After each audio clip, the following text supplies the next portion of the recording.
Alright, what is up, beautiful people of the internet? It's your boy Alan, back with another video. Today I'm in Linsen Park in Taipei, and it's a beautiful Sunday. What I really like about Asia is it feels like there's a sense of community. People just hang out in the park. Well, they got that in New York, but in a lot of American cities, they don't really have just people, just chilling at the park. But in today's video, I wanted to talk about how death or personal loss has changed my perspective on life and what I've learned from it. Maybe some of you guys have experienced a personal loss in your own life. A recent one that happened to me was a good friend of mine. He passed away around 3 to 4 months ago in January. I've dealt with personal loss in my life before, but this one hits a little bit different because my friend, he was only 24, and he's the kind of friend that you could talk to for hours on end. It would feel like 2 minutes. Probably one of the funniest guys I've ever known in my life. A lot more funny than me. He's the kind of guy that your problems would turn into his problems. Incredibly empathetic, very emotionally aware, smart guy. He's the kind of guy that you would expect to have at your wedding, the kind of guy you would expect to have a lifetime of memories with, right? But obviously that's not the case anymore because he ended up passing away 3 to 4 months ago in a car accident.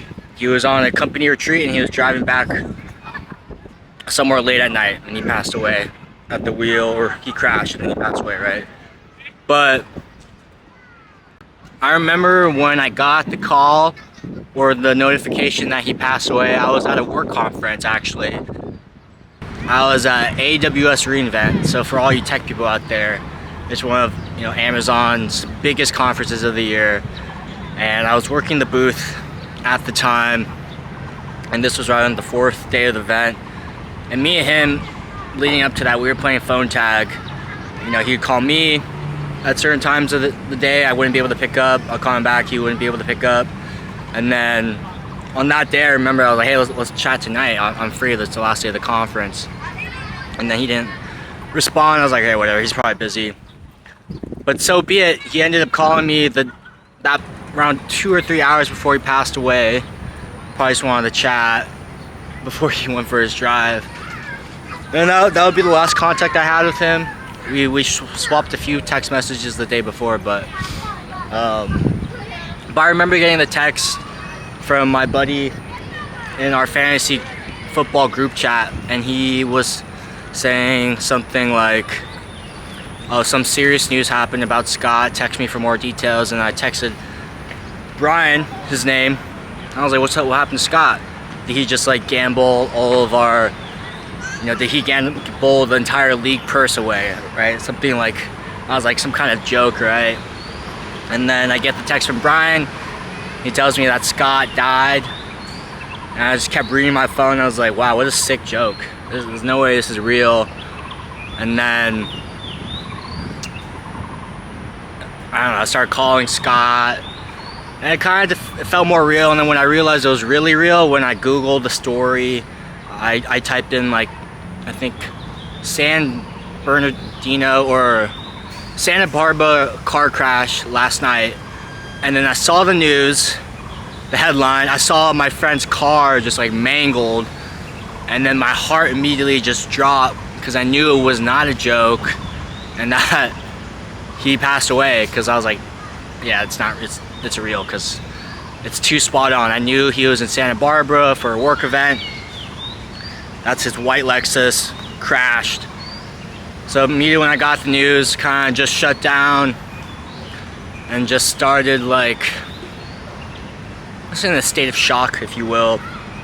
Now, mind you, I'm at this loud, noisy conference, and my friend just died, and I have to talk about software with people, talk about how AI is going to change the world, and why they should buy our software. I keep having to talk to these tech people about why they should buy our software, and I was like, This is honestly so silly. Like, my friend literally just died, and I'm working this event at a booth, talking to people that don't care about me. I don't care about this software anymore. So I just tell my coworkers I need to take some time. I'm just like, you know, sitting at the booth, away from the booth at the conference, just kind of like reflecting on life, on my friend, and talking to my other friends, spreading the news, and just, you know, sharing his memory, right?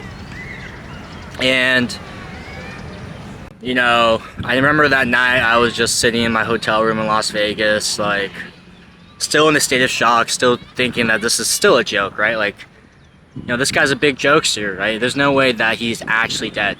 He's 24 years old.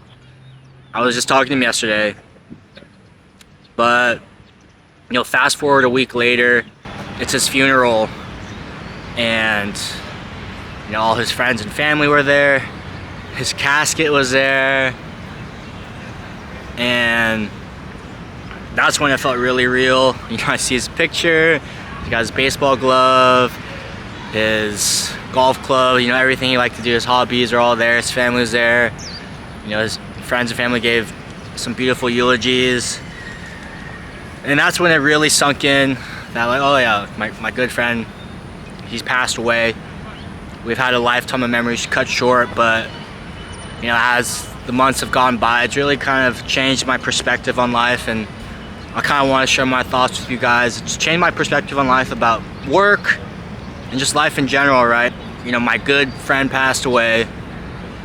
I'm at his funeral, and guess what? Nobody from his company that he worked at was even at his funeral. Not even his manager. I know he had friends working at the same company. None of them were there. I was like, this is unbelievable. We spend our majority of our days at work. I'm sure the manager tells them, well, from my past experience, like, oh, we really like working with you, Alan. And I'm sure they mean it in some sense, but you don't actually know. They're like, you know, some company cultures are like, oh, we're a family. We'll do, like, we're a family, da da da da da, yada yada yada. And not having one representative at the funeral, not even his manager, not even some of his friends. I think the company just sent some flowers, and like, okay, like, great, you sent some flowers. You didn't even send anybody to, you know, be at the funeral. And I guess that's just a wake-up call that, you know, a lot of us, you know, we're gonna spend the majority of our lives working, and for not even one person to be at my buddy's funeral, this kind of shows that company appreciation is really a one-way street. And I think having that perspective change as an employee, right? Like, obviously you're working in exchange of your time and skill set for money. But beyond that, like, relationships or loving relationships, or for them to have, like, it's a mean bit more, it's a bit unrealistic, right?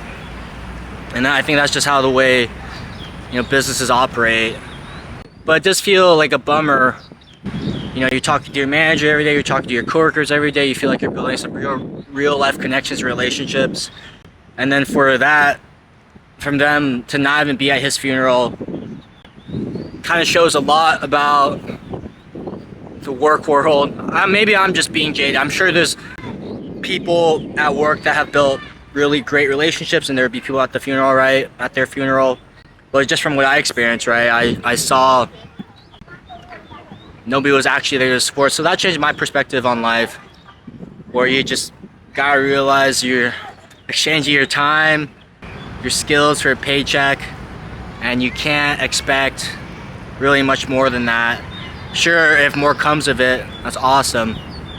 And that kind of rounds out my learnings from, you know, dealing with, you know, loss, a personal loss, right? Which is, you know, life's too short to not do what you want to do. You know, I'm posting these videos, maybe I can be cringe, but, you know, I'm living my life day to day. Nobody else is going to be living it. I got to chase my dreams. I got to do what I want to do at the end of the day, because if I don't do that, I could just poof and disappear the next day, and I didn't feel like I lived my life to the fullest. Well, the moral of the story is, you know, life's too short. It could disappear the next day. So post that video, don't overthink. We'll think a little bit, then do it. But you gotta live your life at the end of the day. You gotta do what you wanna do because nobody else is gonna do it for you. You know, you can be held back your whole life and not do what you actually wanna do in your gut because you're afraid somebody might judge you or you might look cringe or weird online. But fuck it. You got one life. You could just poof and disappear the next day and not ever get that moment again. I'm not saying like working at a corporation is a bad thing. I think it's just resetting expectations that you can't expect your corporation to act like your friend or family. Because if you get laid off or you die, you know that they're gonna move on the next day or maybe a week. All right, let's get a job posting. Yeah, we need to fill this role, right? I know I'm just a number, but when you actually feel like you are actually a number, it hurts a little bit. But I guess once you realize that, you can move forward with your life and start to move forward and take action and do what you want to do in your life and not care about what other people think because you only get one life. All right, thanks for tuning in to this stream of thought video. I'll see you guys in the next one.